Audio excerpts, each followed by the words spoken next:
And that's the reason why people go out and take photos. That gives a meaning to our lives.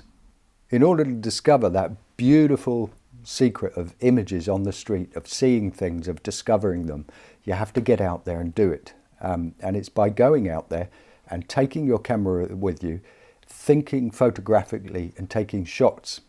Thinking photographically meaning, you look at a building or you see crowds of people, movement on the street, and your brain is constantly framing things all of the time. And that framing comes when you see shadows and light moving.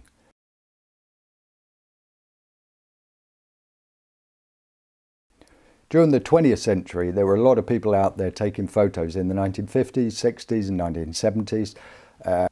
That was a time when cameras became very portable. Kodak invented a little Instamatic that people could carry around with them. There were a few street photographers out in those days who were carrying big boxes with them, big brownies with a accordion-style lens that would open up. And they just carried on like that. And the lesson to learn from those people is that they were just taking photos with what they had. The main thing was the result, and they'd go into the dark room and shifty and shufty around a little bit with a bit of dodge and burning, and they'd end up with a wonderful photo. And these photos, they've really gone down in history as images that we can look at today of how life was on the street way back in the 50s, 60s, 1970s. The truth is, though, that ever since the camera was invented and that people could actually set it up in a room and take a photo, or set it up in a street and take a photo, you could say that that's when street photography began.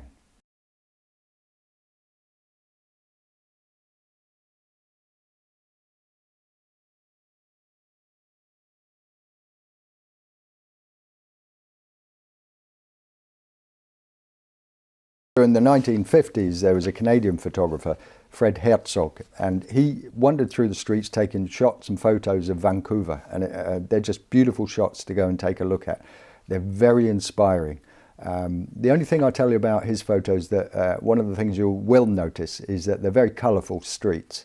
There's lots of advertising, but that sort of permanent advertising you see outside of shops.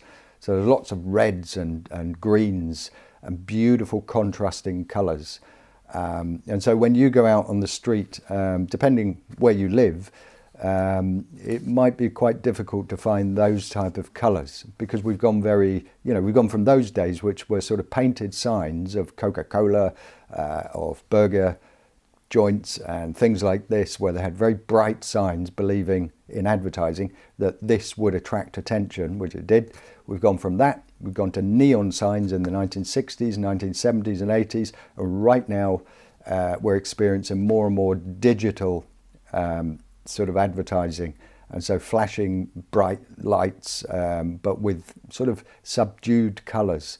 And so when you're out there on the street and you're looking around for some Fred Herzog style street photograph, you're going to be hard pressed to find it. But a place to look for that type of thing is small street cafes. Somebody set up a caravan selling burgers and coffee or something like that. Those sort of places, they use a type of signage that can be very colourful and bright and interesting. They're places to look. Street photography is a wonderful thing in that it teaches us to see. When I go out taking photos, what I've learned is if I go out to take photos, that's all I do. And if anybody says, "Oh, can I come along with you?" I say, "No, I can't," because I'm really focused in my mind on what I'm looking at. And it's that is so important, is that you're walking along with your camera and you're looking and searching, and your brain will get the message that that's what you're doing, nothing else. You're not walking along having a conversation with another person, because then you're not looking. It's when we begin to look is when we begin to exercise a part of the mind, which is to see things properly. Everybody is so busy these days. We're rushing around, we're passing things, we're not noticing things. The human mind is such that it will delete things that are not important to us.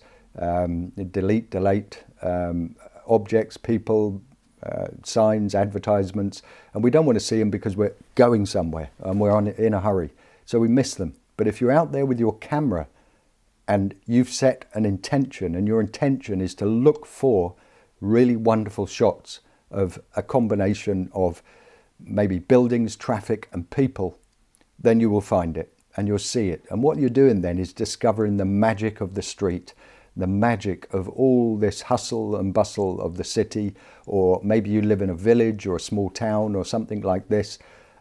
You'll find things to photograph and turn those into wonderful images. You've just got to practice. And the practice really is when you know how to use your camera. Basically, the practice is to learn to see. Because when you learn to see, you learn to notice things too. And your brain gets the message that this is what's going on. So, you know, if you're going out to do street photography, you're much better off if you're alone. You can't make it a Sunday walk with the family. You can't make it a situation where you bring a friend along so that you can chat about what you're doing. Because if you chat about what you are doing, you are not looking. Your brain is not interested in really intensely looking for interesting things. Because what you're looking for is magic. You will find it when you're out there.